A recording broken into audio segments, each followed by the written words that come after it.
Hey guys, I'm going to show you how to make a few different snacks for New Year's Eve today. So these will be great for adults and kids. If you have a kitchen helper that's home from school this week, this would be a great activity for them to help you with too. So we're going to do a little Antipasto Skewers.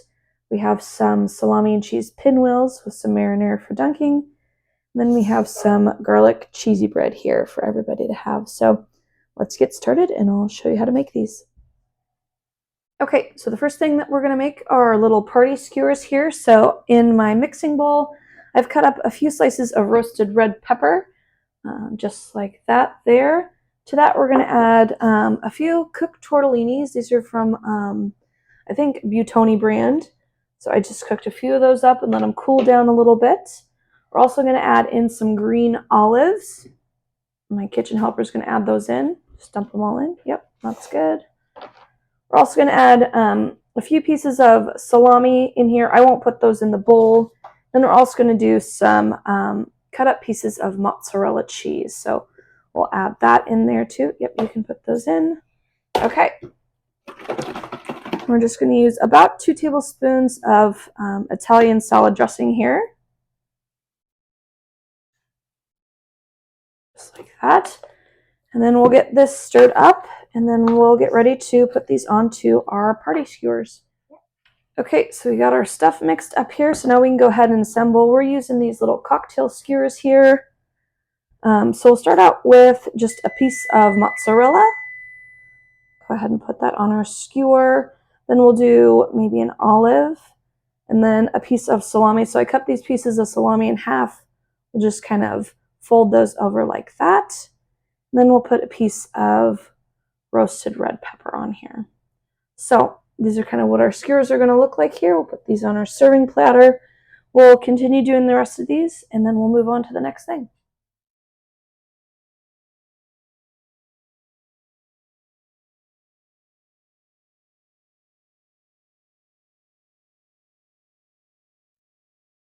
Okay, so we got all of our skewers made here. These look great.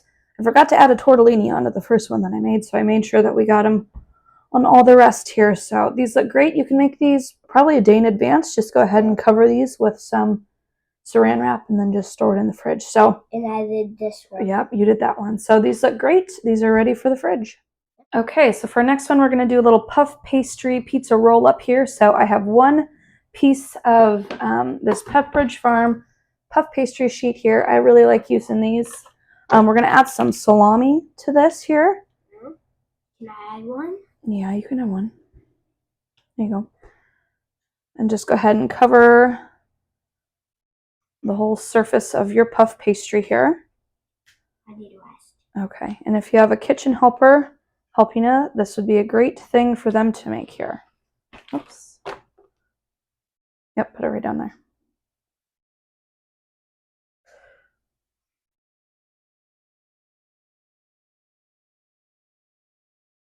Okay, and then we'll put one right there. Okay, so it looks like we have 9 slices of salami on there. You can also use pepperoni if you want, but we just happen to have some salami, so that's what we're using. So we'll go ahead and put some mozzarella cheese on here. Just kind of spread this out over the top. We'll do maybe half a cup. That looks pretty good there. Okay, now we're ready to roll this up. Okay, so now we're just going to try to roll this up here in as tight of a roll as we can. That looks pretty good like that. Make sure your seam is kind of on the bottom there. Okay, now we're ready to go ahead and cut this up.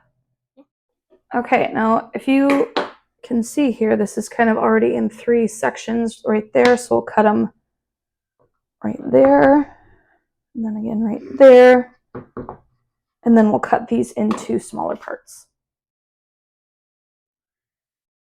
Okay, we got all of our pieces cut up here. We're going to do little pinwheels, and we're just going to give these a little bit of an egg wash kind of on top there. This will help these kind of brown up a little bit. Yeah, my kitchen helper will do the egg wash on all those. Yep.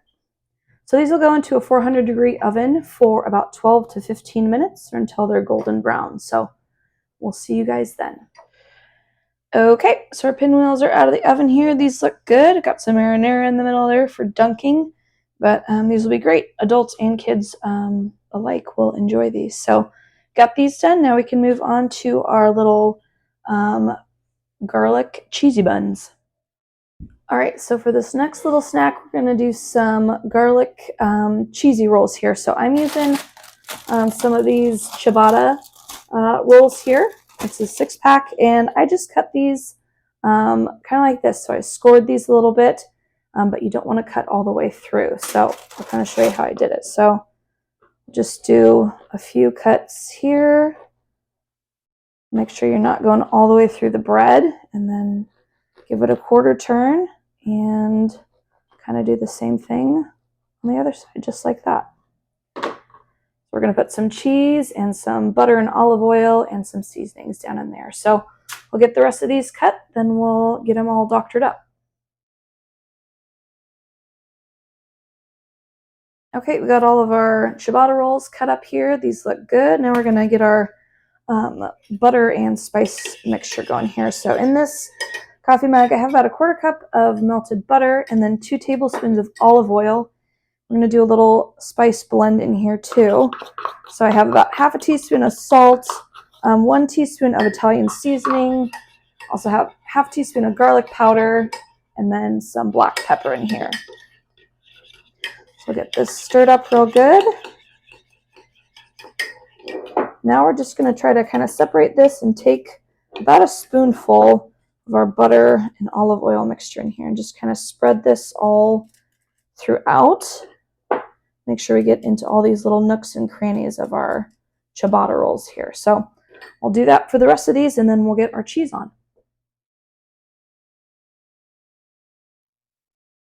Okay, so we got all of our butter and herbs and everything in there. Now we're ready to put some cheese in these. So in my bowl here, I have about a cup of shredded mozzarella and then about a half cup of Parmesan. So we're just going to take a little handful here and just kind of shove this down into each one of these buns, kind of like that. So they'll be all nice and cheesy on the inside. Make sure your kitchen helper has real good clean hands, and they can help do this too. So we'll get these filled up and get them ready for the oven. This one? Okay, we got all of our cheese in here. This is on a foil-lined greased cookie sheet here. These are going to go into a 375-degree oven for about 10 to 12 minutes, or until all of your cheese is nice and melted and bubbly. So we'll see you in a few minutes. Okay, we got all of our little garlic cheesy buns out of the oven here. These look really good. These are nice and toasty and crispy and cheesy. Those will be great. So pretty much have everything ready to go here. This didn't take too long to put together, and I had my kitchen helper helping me too. So easy snacks for adults and kids for New Year's Eve. So happy New Year's, everybody.